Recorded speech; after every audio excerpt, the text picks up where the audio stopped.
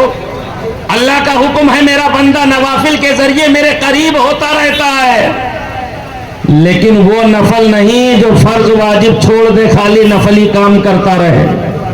جیسے ہم کرتے ہیں 10 دن کے حسینی, سبیل لگانا بھی یہ مستحب ہے, کھچڑا پکانا بھی مستحب ہے, اور نماز فرض ہے نا, فرض اوپر ہے, مستحب سنت واجبات یہ سب نیچے ہیں. اللہ کا حکم ہے یتقرب الی عبدی بالنوافل, میرا بندہ نوافل کے ذریعے میرے قریب ہوتا رہتا ہے. کیا کہا؟ نوافل کے ذریعے میرے قریب ہوتا رہتا ہے. یہ ان بندوں کے لیے رب کا حکم ہے جو وقت پر فرائض بھی ادا کرتا ہے, وقت پر واجبات بھی ادا کرتا ہے, حقوق اللہ بھی ادا کرتا ہے, حقوق العباد کی ادائیگی کرتا ہے, اور اس کے بعد جب موقع ملتا ہے تو وہ بستر لگا کر کے سوتا نہیں ہے, بلکہ رات مصطفیٰ جان رحمت کی محبت میں اللہ کی عبادت میں گزرا کرتی ہے. وہ راتوں کو کھڑے ہو کر کے اللہ کی بارگاہ میں نماز نفل کی کثرت کیا کرتا ہے. ایسا بندہ جب نفل پڑھتا ہے تو اللہ کا فوادہ ہے, پیغمبر نے اعلان کیا ہے, رب فرما رہا ہے میرا بندہ جب نفل کی کثرت کرتا ہے تو وہ میری بارگاہ کے قریب ہو جاتا ہے. بے شک, سبحان اللہ, سبحان اللہ, بے شک. بہت خوب. چاہتے ہیں خالی سبیل پلا کے قریب ہو جائیں,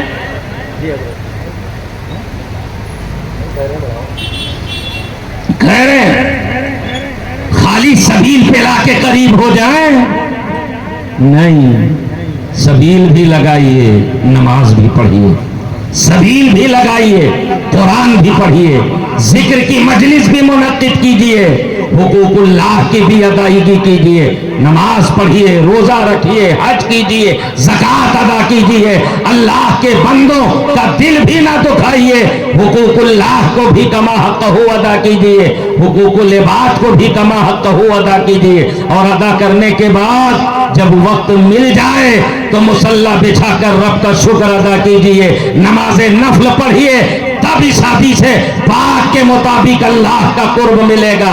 رب کا وعدہ ہے میرا بندہ جب نوافل کی کثرت کرتا ہے یتقرب الی عبدی بالنوافل, تو وہ میری بارگاہ کا مقرب ہو جاتا.